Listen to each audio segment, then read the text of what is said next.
The Adventures of Sherlock Holmes, by Sir Arthur Conan Doyle. Adventure 5. The 5 Orange Pips.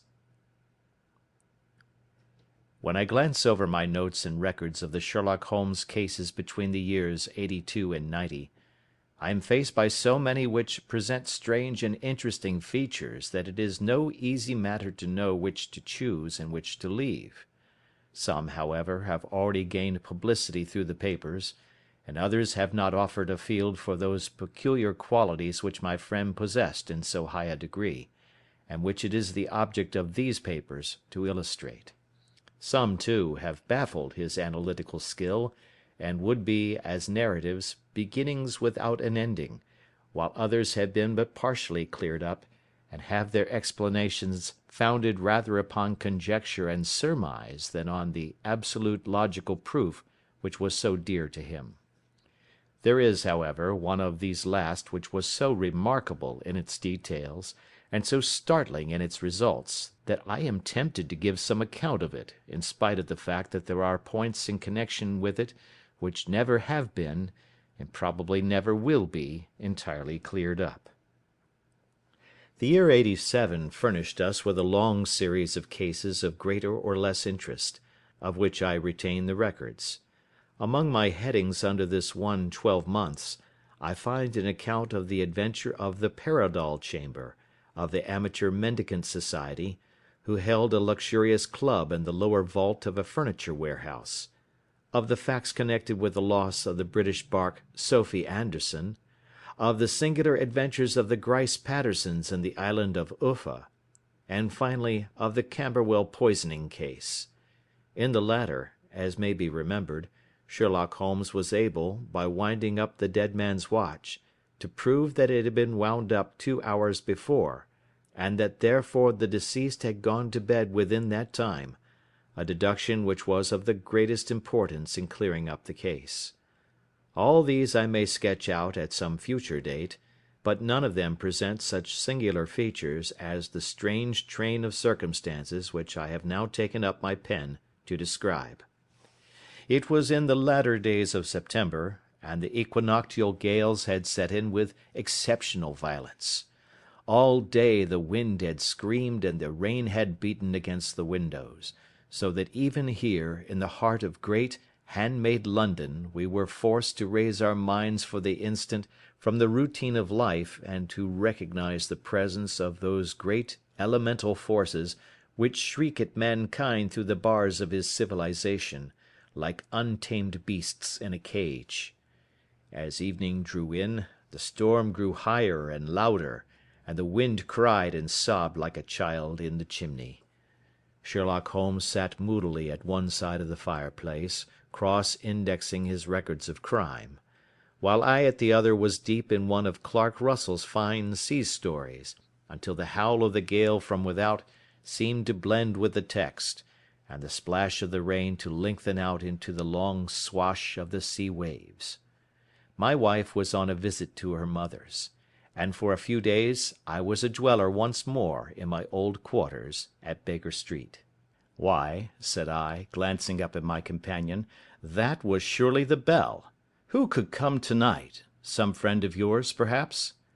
"Except yourself, I have none," he answered. "I do not encourage visitors." "A client, then?" "If so, it is a serious case. Nothing less would bring a man out on such a day and at such an hour. But I take it that it is more likely to be some crony of the landlady's." Sherlock Holmes was wrong in his conjecture, however, for there came a step in the passage and a tapping at the door. He stretched out his long arm to turn the lamp away from himself and towards the vacant chair upon which a newcomer must sit. "Come in," said he. The man who entered was young, some 22 at the outside, well groomed and trimly clad, with something of refinement and delicacy in his bearing. The streaming umbrella which he held in his hand, and his long shining waterproof told of the fierce weather through which he had come. He looked about him anxiously in the glare of the lamp, and I could see that his face was pale and his eyes heavy, like those of a man who is weighed down with some great anxiety. "I owe you an apology," he said, raising his golden pince-nez to his eyes. "I trust that I am not intruding. I fear that I have brought some traces of the storm and rain into your snug chamber." "Give me your coat and umbrella," said Holmes. "They may rest here on the hook, and will be dry presently. You have come up from the southwest, I see." "Yes, from Horsham." "That clay and chalk mixture which I see upon your toe caps is quite distinctive." "I have come for advice." "That is easily got." "And help." "That is not always so easy." "I have heard of you, Mr. Holmes. I heard from Major Prendergast how you saved him in the Tankerville Club scandal." "Ah, of course. He was wrongfully accused of cheating at cards." "He said that you could solve anything." "He said too much." "That you are never beaten." "I have been beaten 4 times, 3 times by men and once by a woman." "But what is that compared with the number of your successes?" "It is true that I have been generally successful." "Then you may be so with me." "I beg that you will draw your chair up to the fire and favour me with some details as to your case." "It is no ordinary one." "None of those which come to me are. I am the last court of appeal." "And yet I question, sir, whether, in all your experience, you have ever listened to a more mysterious and inexplicable chain of events than those which have happened in my own family." "You fill me with interest," said Holmes. "Pray give us the essential facts from the commencement, and I can afterwards question you as to those details which seem to me to be most important." The young man pulled his chair up and pushed his wet feet out towards the blaze. "My name," said he, "is John Openshaw, but my own affairs have, as far as I can understand, little to do with this awful business. It is a hereditary matter, so in order to give you an idea of the facts I must go back to the commencement of the affair. You must know that my grandfather had 2 sons, my uncle Elias and my father Joseph. My father had a small factory at Coventry, which he enlarged at the time of the invention of bicycling. He was a patentee of the Openshaw unbreakable tire, and his business met with such success that he was able to sell it and to retire upon a handsome competence. My uncle Elias emigrated to America when he was a young man, and became a planter in Florida, where he was reported to have done very well. At the time of the war he fought in Jackson's army, and afterwards under Hood, where he rose to be a colonel. When Lee laid down his arms, my uncle returned to his plantation, where he remained for 3 or 4 years. About 1869 or 1870, he came back to Europe and took a small estate in Sussex, near Horsham. He had made a very considerable fortune in the States, and his reason for leaving them was his aversion to the negroes, and his dislike of the Republican policy in extending the franchise to them. He was a singular man, fierce and quick-tempered, very foul-mouthed when he was angry, and of a most retiring disposition. During all the years that he lived at Horsham, I doubt if ever he set foot in the town. He had a garden and 2 or 3 fields round his house, and there he would take his exercise, though very often for weeks on end he would never leave his room. He drank a great deal of brandy and smoked very heavily, but he would see no society and did not want any friends, not even his own brother. He didn't mind me. In fact, he took a fancy to me, for at the time when he saw me first I was a youngster of 12 or so. This would be in the year 1878, after he had been 8 or 9 years in England. He begged my father to let me live with him, and he was very kind to me in his way. When he was sober he used to be fond of playing backgammon and draughts with me, and he would make me his representative both with the servants and with the tradespeople, so that by the time that I was 16 I was quite master of the house. I kept all the keys and could go where I liked and do what I liked, so long that I did not disturb him in his privacy. There was one singular exception, however, for he had a single room, a lumber room up among the attics, which was invariably locked, and which he would never permit either me or anyone else to enter. With a boy's curiosity, I have peeped through the keyhole, but I was never able to see more than such a collection of old trunks and bundles as would be expected in such a room. One day, it was in March, 1883, a letter with a foreign stamp lay upon the table in front of the Colonel's plate. It was not a common thing for him to receive letters, for his bills were all paid in ready money, and he had no friends of any sort. "From India," said he, as he took it up. "Pondicherry postmark. What can this be?" Opening it hurriedly, out there jumped 5 little dried orange pips, which pattered down upon his plate. I began to laugh at this, but the laugh was struck from my lips at the sight of his face. His lip had fallen, his eyes were protruding, his skin the colour of putty, and he glared at the envelope which he still held in his trembling hand. "K, K, K!" he shrieked, and then, my God, my sins have overtaken me." "What is it, uncle?" I cried. "Death," said he, and rising from the table he retired to his room, leaving me palpitating with horror. I took up the envelope and saw scrawled in red ink upon the inner flap, just above the gum, the letter K 3 times repeated. There was nothing else save the 5 dried pips. What could be the reason of his overpowering terror?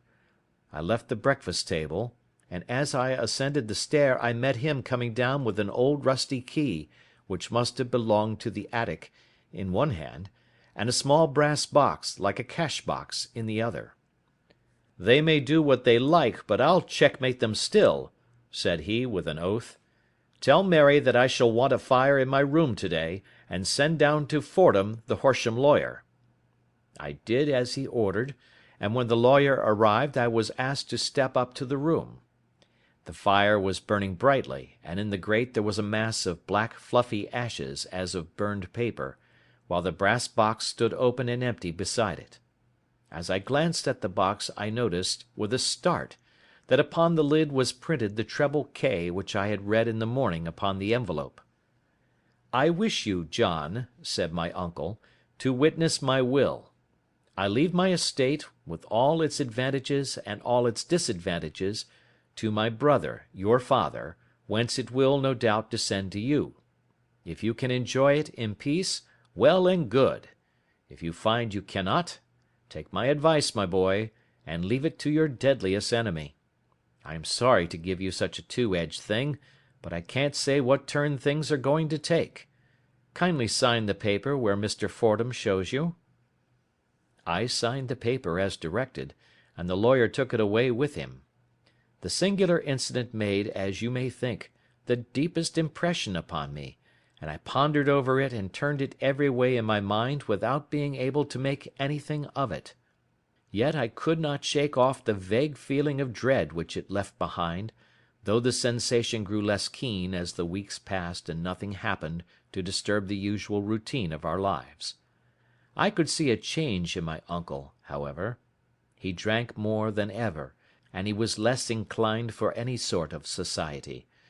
Most of his time he would spend in his room, with the door locked upon the inside, but sometimes he would emerge in a sort of drunken frenzy, and would burst out of the house, and tear about the garden with a revolver in his hand, screaming out that he was afraid of no man, and that he was not to be cooped up, like a sheep in a pen, by man or devil. When these hot fits were over, however, he would rush tumultuously in at the door and lock and bar it behind him, like a man who can brazen it out no longer against the terror which lies at the roots of his soul. At such times I have seen his face, even on a cold day, glisten with moisture, as though it were new raised from a basin. Well, to come to an end of the matter, Mr. Holmes, and not to abuse your patience, there came a night when he made one of those drunken sallies from which he never came back. We found him, when we went to search for him, face downward in a little green-scummed pool, which lay at the foot of the garden. There was no sign of any violence, and the water was but 2 feet deep, so that the jury, having regard to his known eccentricity, brought in a verdict of suicide. But I, who knew how he winced from the very thought of death, had much ado to persuade myself that he had gone out of his way to meet it. The matter passed, however, and my father entered into possession of the estate and of some £14,000 which lay to his credit at the bank. "One moment," Holmes interposed. "Your statement is, I foresee, one of the most remarkable to which I have ever listened. Let me have the date of the reception by your uncle of the letter, and the date of his supposed suicide." The letter arrived on March 10, 1883. His death was 7 weeks later, upon the night of May 2nd. "Thank you. Pray proceed." When my father took over the Horsham property, he, at my request, made a careful examination of the attic, which had been always locked up. We found the brass box there, although its contents had been destroyed. On the inside of the cover was a paper label with the initials of K.K.K. repeated upon it, and "Letters, Memoranda, Receipts, and a Register" written beneath. These, we presume, indicated the nature of the papers which had been destroyed by Colonel Openshaw. For the rest, there was nothing of much importance in the attic save a great many scattered papers and notebooks bearing upon my uncle's life in America. Some of them were of the war time and showed that he had done his duty well and had borne the repute of a brave soldier. Others were of a date during the reconstruction of the Southern States, and were mostly concerned with politics, for he had evidently taken a strong part in opposing the carpet-bag politicians who had been sent down from the North. Well, it was at the beginning of '84 when my father came to live at Horsham, and all went as well as possible with us until the January of '85. On the 4th day after the New Year, I heard my father give a sharp cry of surprise as we sat together at the breakfast table. There he was, sitting with a newly opened envelope in one hand, and 5 dried orange pips in the outstretched palm of the other one. He had always laughed at what he called my cock and bull story about the colonel, but he looked very scared and puzzled now that the same thing had come upon himself. "Why, what on earth does this mean, John?" he stammered. My heart had turned to lead. "It is K.K.K.," said I. He looked inside the envelope. "So it is!" he cried. "Here are the very letters. But what is this written above them?" "Put the papers on the sundial," I read, peeping over his shoulder. "What papers? What sundial?" he asked. "The sundial in the garden. There is no other," said I. "But the papers must be those that are destroyed." "Pooh!" said he, gripping hard at his courage. "We are in a civilized land here, and we can't have tomfoolery of this kind. Where does the thing come from?" "From Dundee," I answered, glancing at the postmark. "Some preposterous practical joke," said he. "What have I to do with sundials and papers? I shall take no notice of such nonsense." "I should certainly speak to the police," I said. "And to be laughed at for my pains. Nothing of the sort." "Then let me do so?" "No, I forbid you. I won't have a fuss made about such nonsense." It was in vain to argue with him, for he was a very obstinate man. I went about, however, with a heart which was full of forebodings. On the 3rd day after the coming of the letter my father went from home to visit an old friend of his, Major Freebody, who is in command of one of the forts upon Portsdown Hill. I was glad that he should go up, for it seemed to me that he was farther from danger when he was away from home. In that, however, I was in error. Upon the 2nd day of his absence I received a telegram from the Major, imploring me to come at once. My father had fallen over one of the deep chalk pits which abound in the neighbourhood, and was lying senseless, with a shattered skull. I hurried to him, but he passed away without having ever recovered his consciousness. He had, as it appears, been returning from Fareham in the twilight, and as the country was unknown to him, and the chalk pit unfenced, the jury had no hesitation in bringing in a verdict of death from accidental causes. Carefully as I examined every fact connected with his death, I was unable to find anything which could suggest the idea of murder. There were no signs of violence, no footmarks, no robbery, no record of strangers having been seen upon the roads. And yet I need not tell you that my mind was far from at ease, and that I was well nigh certain that some foul plot had been woven round him. In this sinister way I came into my inheritance. You will ask me why I did not dispose of it? I answer, because I was well convinced that our troubles were in some way dependent upon an incident in my uncle's life, and that the danger would be as pressing in one house as in another. It was in January, '85, that my poor father met his end, and 2 years and 8 months have elapsed since then.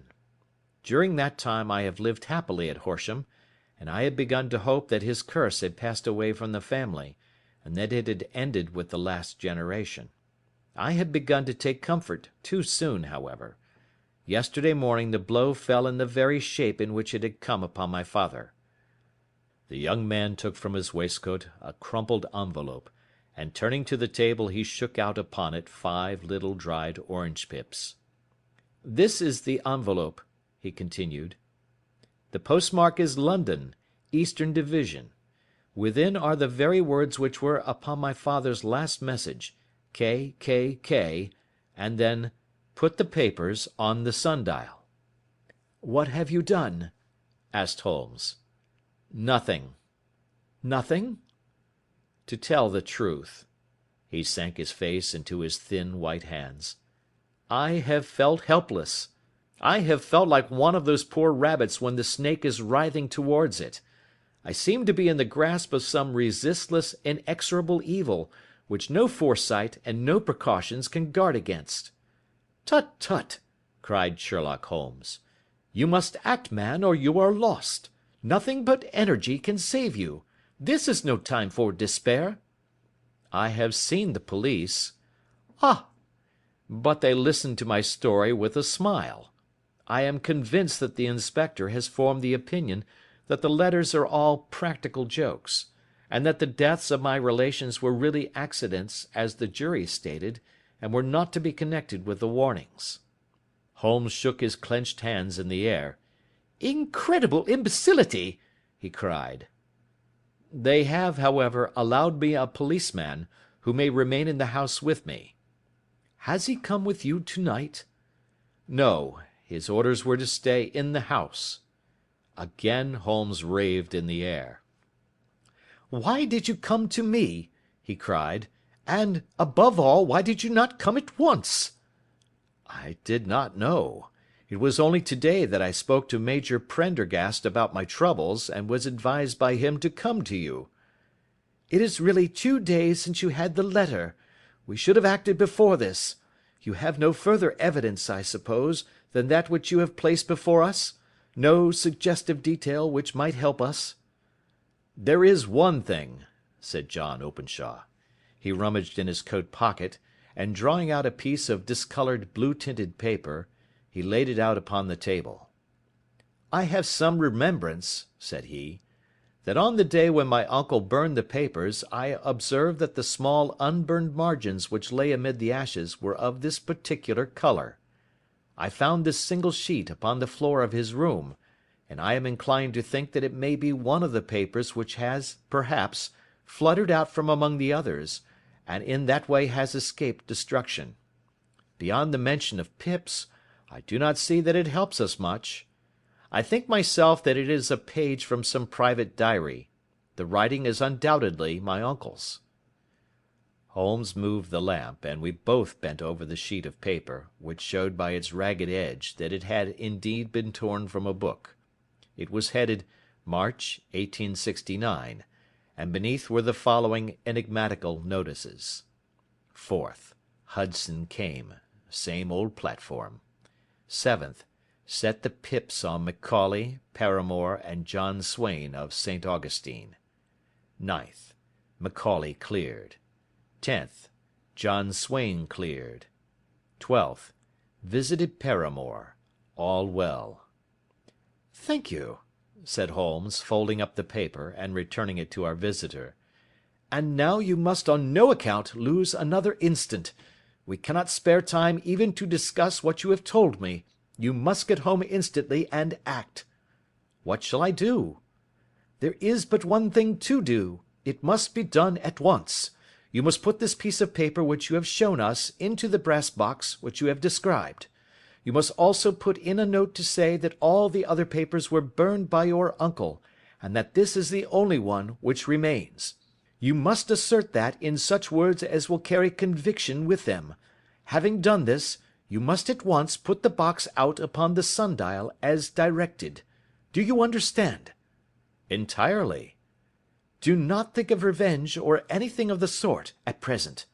I think that we may gain that by means of the law, but we have our web to weave, while theirs is already woven. The first consideration is to remove the pressing danger which threatens you. The second is to clear up the mystery and to punish the guilty parties." "I thank you," said the young man, rising and pulling on his overcoat. "You have given me fresh life and hope. I shall certainly do as you advise." "Do not lose an instant. And, above all, take care of yourself in the meanwhile, for I do not think that there can be a doubt that you are threatened by a very real and imminent danger. How do you go back?" "By train from Waterloo."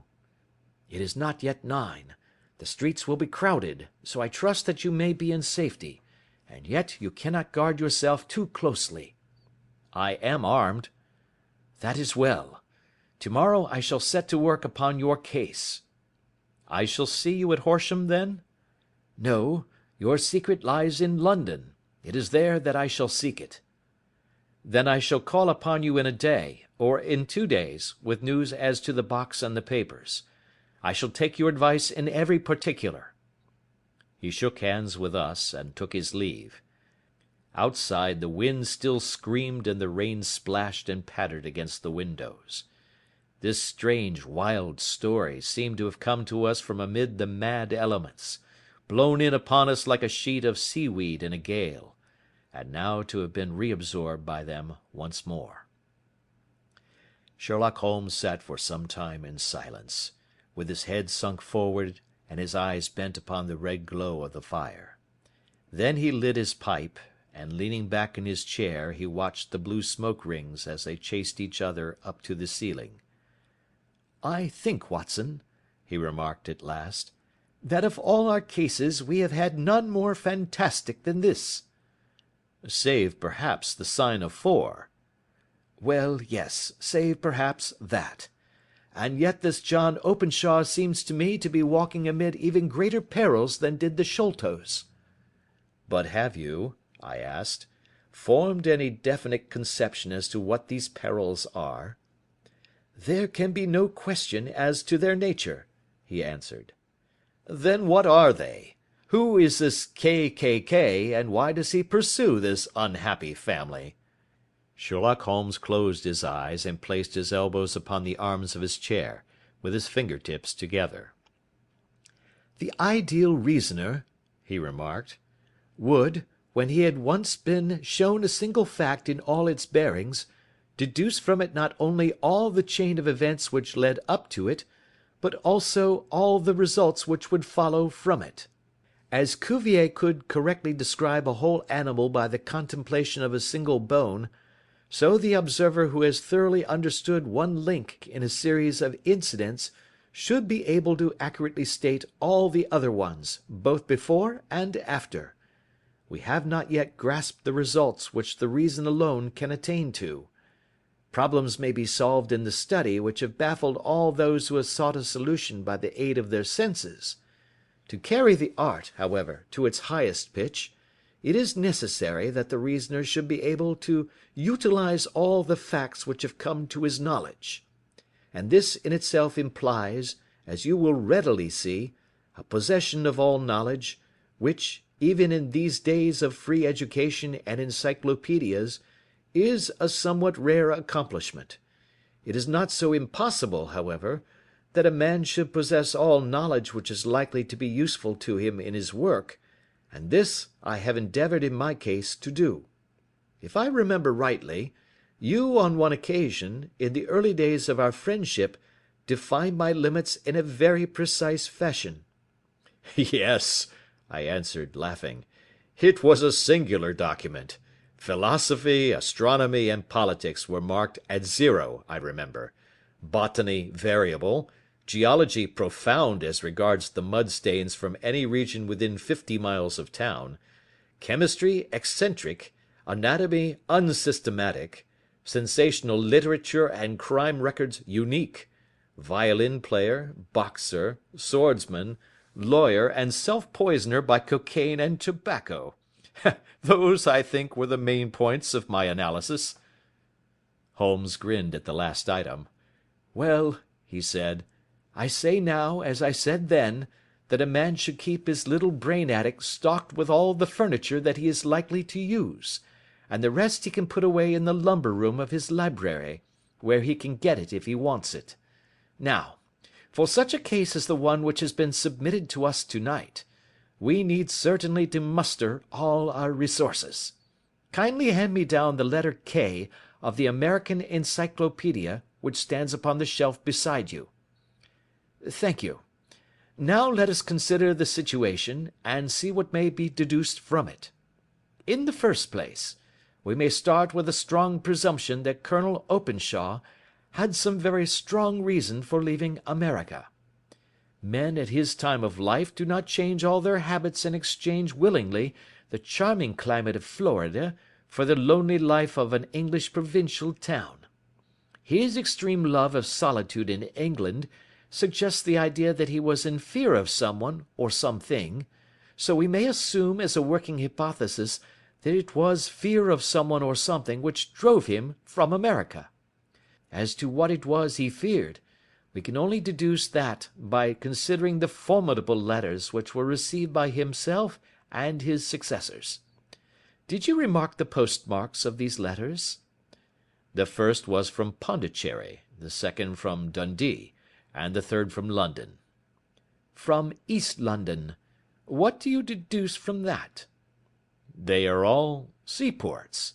That the writer was on board of a ship. Excellent. We have already a clue. There can be no doubt that the probability, the strong probability, is that the writer was on board of a ship. And now let us consider another point. In the case of Pondicherry, 7 weeks elapsed between the threat and its fulfilment. In Dundee it was only some 3 or 4 days. Does that suggest anything? A greater distance to travel. But the letter had also a greater distance to come. Then I do not see the point. There is at least a presumption that the vessel in which the man or men are is a sailing ship. It looks as if they always send their singular warning or token before them when starting upon their mission. You see how quickly the deed followed the sign when it came from Dundee.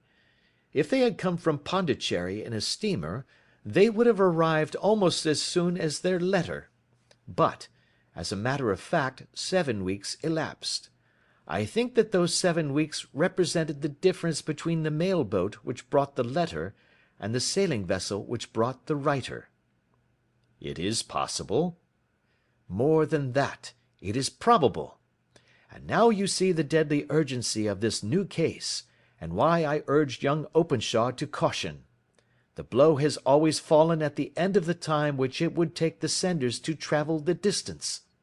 But this one comes from London, and therefore we cannot count upon delay. Good God! I cried. What can it mean, this relentless persecution? The papers which Openshaw carried are obviously of vital importance to the person or persons in the sailing ship. I think that it is quite clear that there must be more than one of them. A single man could not have carried out 2 deaths in such a way as to deceive a coroner's jury. There must have been several in it, and they must have been men of resource and determination. Their papers they mean to have, be the holder of them who it may. In this way you see KKK ceases to be the initials of an individual and becomes the badge of a society. But of what society? Have you never, said Sherlock Holmes, bending forward and sinking his voice, have you never heard of the Ku Klux Klan? I never have. Holmes turned over the leaves of the book upon his knee. "Here it is," said he presently. "Ku Klux Klan, a name derived from the fanciful resemblance to the sound produced by cocking a rifle. This terrible secret society was formed by some ex-Confederate soldiers in the Southern States after the Civil War, and it rapidly formed local branches in different parts of the country, notably in Tennessee, Louisiana, the Carolinas, Georgia, and Florida. Its power was used for political purposes, principally for the terrorizing of the negro voters and the murdering and driving from the country of those who were opposed to its views. Its outrages were usually preceded by a warning sent to the marked man in some fantastic but generally recognized shape, a sprig of oak leaves in some parts, melon seeds or orange pips in others. On receiving this, the victim might either openly abjure his former ways, or might fly from the country. If he braved the matter out, death would unfailingly come upon him, and usually in some strange and unforeseen manner. So perfect was the organization of the society, and so systematic its methods, that there is hardly a case upon record where any man succeeded in braving it with impunity, or in which any of its outrages were traced home to the perpetrators. For some years the organization flourished in spite of the efforts of the United States government and of the better classes of the community in the South. Eventually, in the year 1869, the movement rather suddenly collapsed, although there have been sporadic outbreaks of the same sort since that date. "You will observe," said Holmes, laying down the volume, "that the sudden breaking up of the society was coincident with the disappearance of Openshaw from America with their papers. It may well have been cause and effect. It is no wonder that he and his family have some of the more implacable spirits upon their track.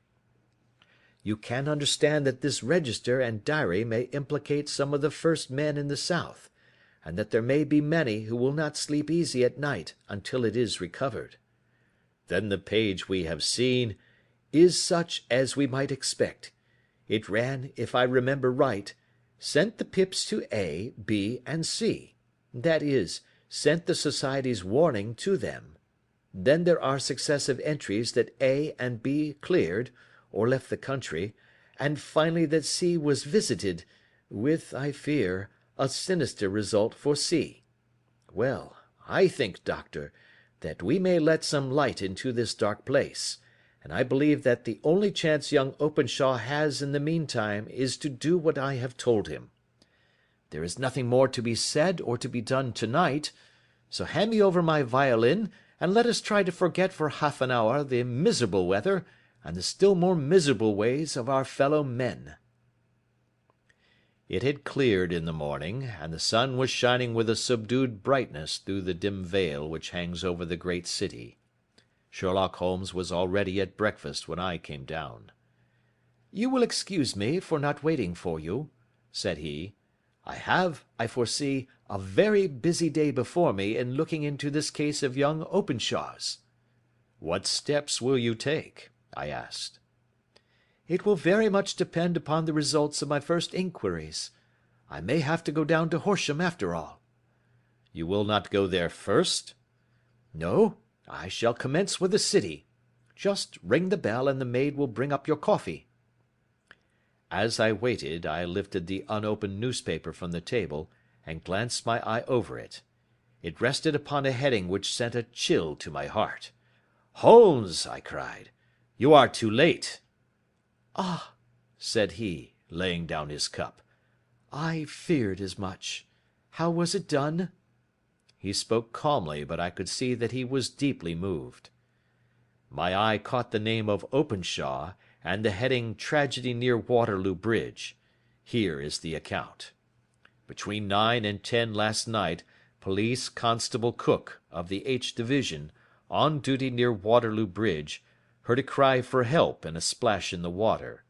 The night, however, was extremely dark and stormy, so that, in spite of the help of several passers-by, it was quite impossible to effect a rescue. The alarm, however, was given, and by the aid of the water police the body was eventually recovered. It proved to be that of a young gentleman whose name, as it appears from an envelope which was found in his pocket, was John Openshaw, and whose residence is near Horsham. It is conjectured that he may have been hurrying down to catch the last train from Waterloo Station, and that in his haste and the extreme darkness he missed his path and walked over the edge of one of the small landing places for river steamboats. The body exhibited no traces of violence, and there can be no doubt that the deceased had been the victim of an unfortunate accident, which should have the effect of calling the attention of the authorities to the condition of the riverside landing stages. We sat in silence for some minutes, Holmes more depressed and shaken than I had ever seen him. "That hurts my pride, Watson," he said at last. "It is a petty feeling, no doubt, but it hurts my pride. It becomes a personal matter with me now, and if God sends me health, I shall set my hand upon this gang. That he should come to me for help, and that I should send him away to his death."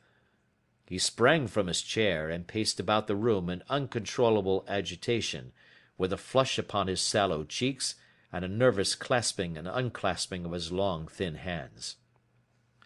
"They must be cunning devils," he exclaimed at last. "How could they have decoyed him down there? The embankment is not on the direct line to the station. The bridge no doubt was too crowded, even on such a night, for their purpose. Well, Watson, we shall see who will win in the long run. I am going out now." "To the police?" "No, I shall be my own police. When I have spun the web they may take the flies, but not before." All day I was engaged in my professional work, and it was late in the evening before I returned to Baker Street. Sherlock Holmes had not come back yet. It was nearly 10 o'clock before he entered, looking pale and worn. He walked up to the sideboard, and tearing a piece from the loaf he devoured it voraciously, washing it down with a long draught of water. "You are hungry," I remarked. "Starving. It had escaped my memory. I have had nothing since breakfast." "Nothing?" "Not a bite. I had no time to think of it." "And how have you succeeded?" "Well." "You have a clue?" "I have them in the hollow of my hand. Young Openshaw shall not long remain unavenged. Why, Watson, let us put their own devilish trademark upon them. It is well thought of." "What do you mean?" He took an orange from the cupboard, and tearing it to pieces he squeezed out the pips upon the table. Of these he took 5 and thrust them into an envelope. On the inside of the flap he wrote S.H. for J.O. Then he sealed it and addressed it to Captain James Calhoun, bark Lone Star, Savannah, Georgia. "This will await him when he enters port," said he, chuckling. "It may give him a sleepless night. He will find it as sure a precursor of his fate as Openshaw did before him." "And who is this Captain Calhoun?" "The leader of the gang. I shall have the others, but he first." "How did you trace it, then?" He took a large sheet of paper from his pocket, all covered with dates and names.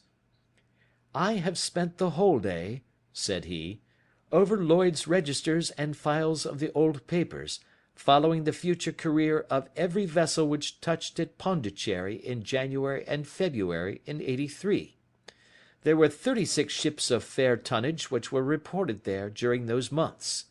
Of these, one, the Lone Star, instantly attracted my attention, since, although it was reported as having cleared from London, the name is that which is given to one of the states of the Union." "Texas, I think."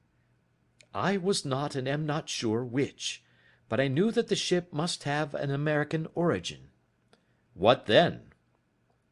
"I searched the Dundee records, and when I found that the bark Lone Star was there in January '85, my suspicion became a certainty. I then inquired as to the vessels which lay at present in the port of London." "Yes?" "The Lone Star had arrived here last week. I went down to the Albert Dock, and found that she had been taken down the river by the early tide this morning, homeward bound to Savannah. I wired to Gravesend, and learned that she had passed some time ago, and as the wind is easterly, I have no doubt that she is now past the Goodwins and not very far from the Isle of Wight." "What will you do, then?" "Oh, I have my hand upon him. He and the two mates are, as I learn, the only native-born Americans in the ship. The others are Finns and Germans. I know also that they were all three away from the ship last night. I had it from the stevedore who has been loading their cargo. By the time that their sailing ship reaches Savannah, the mail boat will have carried this letter, and the cable will have informed the police of Savannah that these three gentlemen are badly wanted here upon a charge of murder." There is ever a flaw, however, in the best laid of human plans, and the murderers of John Openshaw were never to receive the orange pips which would show them that another, as cunning and as resolute as themselves, was upon their track. Very long and very severe were the equinoctial gales that year. We waited long for news of the Lone Star of Savannah, but none ever reached us. We did at last hear that somewhere, far out in the Atlantic, a shattered sternpost of a boat was seen swinging in the trough of a wave, with the letters L.S. carved upon it, and that is all which we shall ever know of the fate of the Lone Star. End of Adventure 5.